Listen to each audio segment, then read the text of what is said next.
not happy. Ask me why. Okay. Why? Why what? Peekaboo! Okay, that wasn't scary at all, but that directly correlates to the theme of this video. Guys, I have a confession to make. Recently, I went to the cinema and I got kicked out because I was laughing throughout Smile 2. Is it just me, or are horror movies nowadays starting to feel like comedies? No, like seriously, I said it before and I'll say it again, but this entire dilemma could have been avoided if Joel wasn't a simp. Let me explain. The Big Dipper. Alright, so I watched Smile 2 and I'm just gonna be honest, this movie didn't have the chops of Smile 1. This plot in and of itself is kinda chopped. You know, this entire franchise is just trying to become synonymous with Transformers. It's getting milked and I don't think it's really going anywhere. Am I the only one who felt like this entire plot was predictable, bland and boring? Those adjectives didn't do it justice. Predictable, plain and pathetic. I just wanted to use alliteration. Let me tell you why I'm saying this. Alright, a quick recap of this entire movie. It opens with Joel trying to pass the curse. He ends up meeting some shady guys and tries to pass it to one of them. But then this ends up becoming a botched curse passing, if you can call it that. The reason I just started laughing is because this is all for nothing. Joel ends up escaping this house/cabin because he's been caught by some other people he didn't expect to intervene. So he flees the scene, runs into the road and basically gets smashed by a truck. Then his blood smears in the form of a smile, because the movie is called Smile. Whoa, so creative. Anyway, this entire film follows a pop star who's a former druggie and she's grieving that she lost her problematic toxic boyfriend. You know, the reason I didn't really like this movie is because I felt like the first one was way better. Some people online are saying Smile 2 is better and that they resonated with it, but for me there was nothing happening within these story beats. I could already tell what it was. You see, the entire Smile franchise isn't really adding anything to this whole curse thing, except that in this one, time happens to move faster. I don't really remember that being a thing in the first one. In this one, it's more explicit.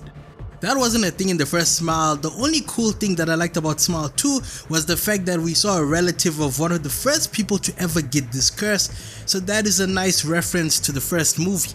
But I didn't even really relate to the main character. I was just there listening to the songs. I was like, yeah, you can sing, you got some pretty good pipes, but this plot was pretty much one-dimensional and it didn't even really develop. Throughout the entire film, she's supposed to be having a tour and she's being forced to do it because if she doesn't, the record label is gonna sue her. This being America, nobody wants to face a lawsuit. Plus, she probably doesn't have the funds to clap back. You feel me? It's pretty predictable. It's like The Idol, that whole thing of a pop star and being a celebrity dealing with fame, blah blah blah. I don't know how that's supposed to relate to millions of viewers, but that was the synopsis. The first one was oddly endearing, if you can even say that, because the more you think about it, there was a whole theme of marriage, so I guess some people were living vicariously through Rose, sitting there in cinemas like, I feel you girl, my partner doesn't listen to me either. Psh, that bitch. And then there's this whole thing of her trying to rekindle a friendship with someone from the past, but it turns out that she actually never contacted this person, and when she comes to the crib, it's actually the curse manifesting as her friend. It's just like, okay man, whatever. That's what you call a red herring? That wasn't much of a twist. I saw this coming from a mile away. The problem that the Smile franchise is facing, or it's going to face in the future, is that if they're not going to add any new talking points to the curse, this is going to be predictable every single time. You'll just be interested in seeing who's the main character, and that's pretty much it. Maybe in the third one, the main character will be a man. So far we've had women dealing with the curse, and we as the viewer are watching their woes. Is that supposed to be a commentary on women having a lot of trauma or something? I don't know. Okay, look, in the first film it is interesting because it's novel. This is something I didn't think of before. Okay, people smiling like weirdos, that was an entirely new concept. Sorta.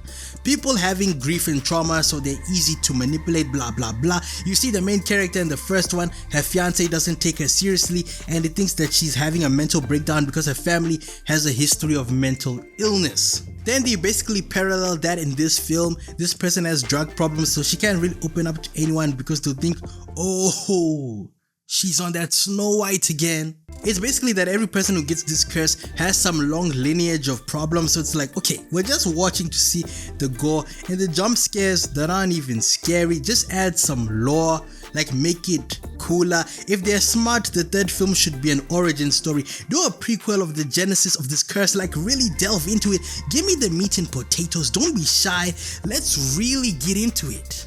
Naomi Scott's performance is really good, but it didn't really excite me that much. The last 5 minutes of this film were horrifying. The only time I actually got entertained was when I was like, oh, she's going to stop her heart so that this curse can leave, and then it turns out that just failed and fell through, but otherwise I was not impressed. The last time a horror movie actually scared me was Talk to Me, that Australian horror movie made by those two YouTubers. That was pretty cool, and I'm actually waiting for and anticipating the sequel. That was a good psychological horror. There weren't even really any jump scares in that. It was just a very well done concept, but this video isn't about the folks who live down under. This whole smile thing is gonna get fatigued pretty quickly. Paramount needs to get their shit in order. They gotta tell these people that for the next screenplay, you gotta have a way to beat this thing, actually have a red herring, like a real one, not some predictable one that would only shock a middle schooler. Maybe in the third smile they beat it, but it comes back, because this thing of people just either having to kill themselves or kill somebody, and then they're like, oh, and there has to be a witness so it can transfer, it's gonna get played out. I didn't really feel sympathy for any of these characters. The pop star just seems like a narc and has a victim mindset, and that seemed to be the case long before she became an actual victim. I think the coolest person in this entire movie was Joel, but spoiler alert, he dies in the first 7 minutes of this film.